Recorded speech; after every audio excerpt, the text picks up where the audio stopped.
kupelekea kwa kiasi kikubwa katika miaka mingi kwamba ukatili unaweza usiishe, ila kwa kuutokomeza tunaweza kuendelea kuutokomeza taratibu. Hilo la kwanza. La pili ni tafsiri hasi ya baadhi ya wanawake kuhusu 50%.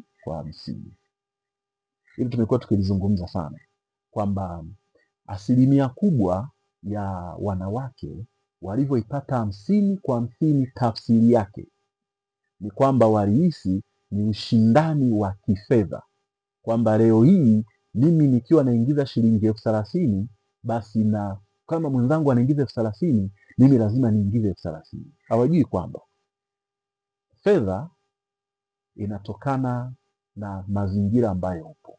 Mfano, mwanamke ni mfanyabiashara mkubwa,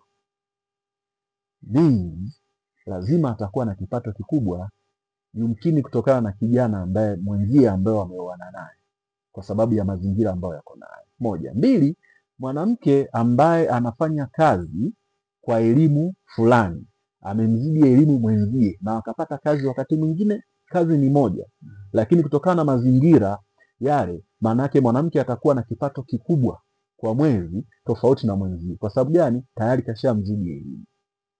Struggling ya mwanaume inapokuja, sawa, mwenzangu anaingiza kiwango kikubwa kwa mwezi, mimi nione nitakuwa napeleka kiasi gani katika familia. Kwa pale lazima kwenye ile ideology ya 50/50 pale tutakwama.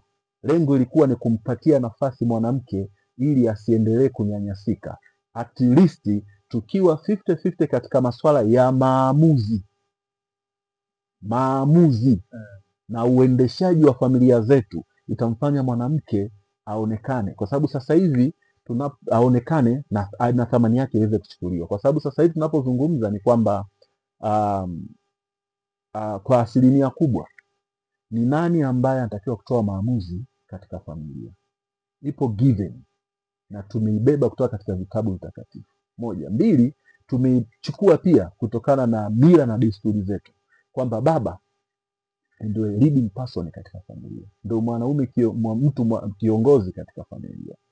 Wakati mwingine sasa haijalishi uwezo wa kipato wa yule mwanaume, swali linapokuja ni tafsiri ya kisaikolojia katika maisha yetu, kwamba kuna mmoja anahitaji thamani na mmoja anahitaji upendo, japo vyote vinachangamana. Lakini uwezi mwanaume ukaililia thamani kwa mwanamke wakati yeye anatakiwa kuthamini kutokana na mazingira yake ambayo amelelewa.